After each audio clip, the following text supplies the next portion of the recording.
Magandang araw mga boss, ngayong araw ba ay samahan nyo na naman ako gumawa ng mga bagay na hindi kayo magiging interesado. Kaya ayan, aalis na tayo. Magseservice kasi tayo ng tin ngayon mga boss. Kaya ayan, habang nagpabiyahe tayo, may nakita tayong tropa. Siyempre, hindi naman tayo suplado kaya tatawagin natin yan. At yan, siyempre, pupunta na tayo sa gagawa natin. Yan, nandyan nga pala tayo sa jacuzzi. At ayan, si Boss Jope ay naayos yung goma ng gagawin natin. Yan, ayun ang gagawin natin. Kaya yan, kukunin na natin yung gamit. Injury. Grabe, parang ang sama ko dyan. Tinawanan ko yung tropa ko na injury. Nabangga siya ng motor. Kaya yan, kinuha na natin yung, yung gagamitin natin. Susuriin natin yan, syempre.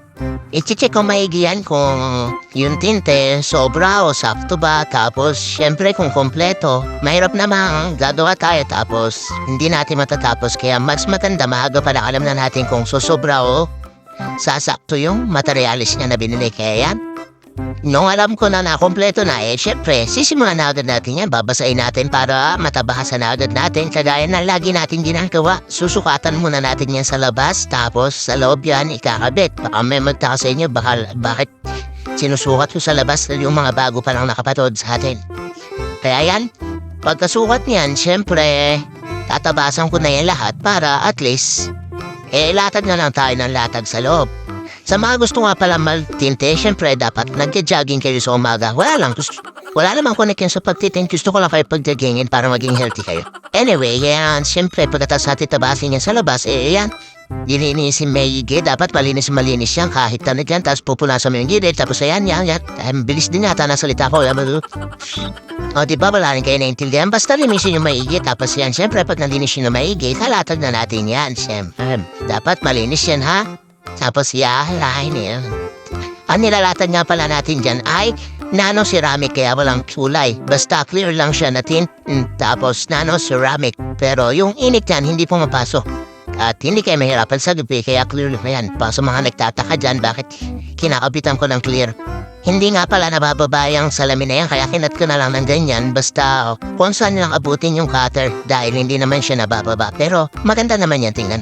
Yan, hahagutin natin yan hanggang maging ganyan. Tapos, ipapakita ko sa inyo yung diferensya ng walang tint at meron. Ayan, nung may tint na ma-blue-blue yan, yung nano-ceramic na tint na yan, na clear.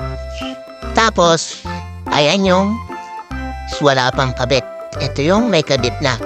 Kala mo wala pa rin. Sa personal naman, naman yan, kulay blue yan na yan.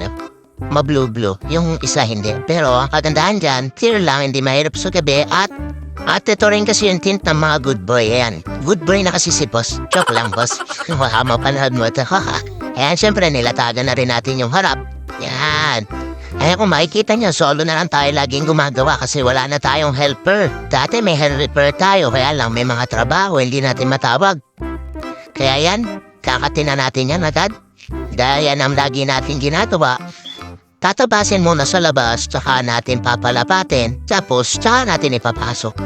Tsaka lagi na lang natin nakakalimutan unahing isaksak yung blower. Ayan, huwag nyo akong gagayahin, dapat una nyo yan isasaksak. Lagi ko na lang yan nakakalimutan dahil nasanay tayong may helper na habang nagtatabas tayo ay sinasaksak na nila yan. Kaya huwag nyo akong gagayahin pag solo lang kayo. At kapanitan pag solo lang nakakapagod sa kamay. Kaya mas maganda talagang may kasama para hindi nakakangalay sa kamay. Ako, baka iba iniisip nyo ha. Kasi pag may kasama ka, yung kasama mo na yung naglilinis ng salamin habang nagagawa ka ng ganyan. Kasi kung solo ka, lahat ikaw gagawa. Pagkatapos natin initan, syempre ipapasok na natin yan at lilinisan na natin maigi ng loob. Dapat nakatirin maigi hanggang matanggal yung mga libag-libag, taka yung mga lumang tint o mga dating alikabok. Tapos pag nakater nyo na yung salamin na yan, syempre babasahin nyo uli yan at pupunasan nyo yung mga goma-goma. Tapos syempre hahagutin nyo na yan ng goma. Hindi ko na nga masyado hindi detalye sa inyo, baka mainip kayo. Papakita ko na sa inyo yung pagdaratag ko. Yan, tapos nung nailatag na natin yan, syempre, papalabasin natin yung tubig at mga bula niyan. Tapos, eto na, papakita ko yung finished product.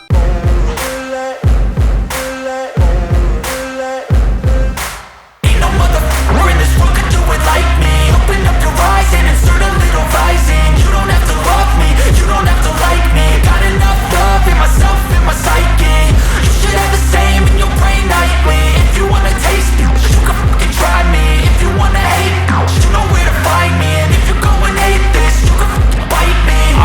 cruising in my lane fast, call it high speed. I've been working hard. At yan, tapos na tayo. Kung nabitin kayo sa montage natin, di panoorin nyo na lang uli ako bukas. Kaya kakatok na tayo kay boss. Kaya lang pagtingin ko taan, nakalak pala, ay huwi na lang tayo. Grabe yung tawa ko doon Ayan, kaya uuwi na tayo at idadaan naman sa atin yun ni boss. Kaya maraming salamat ulit sa pagsama ngayong araw. At di nyo namamalayan, nasayang ko na naman yung 5 minuto ng buhay nyo. Kaya like and share. At kung bago ka pa lang sa aking channel, mag-subscribe na at i-hit ang bell button para updated ka sa ating mga videos.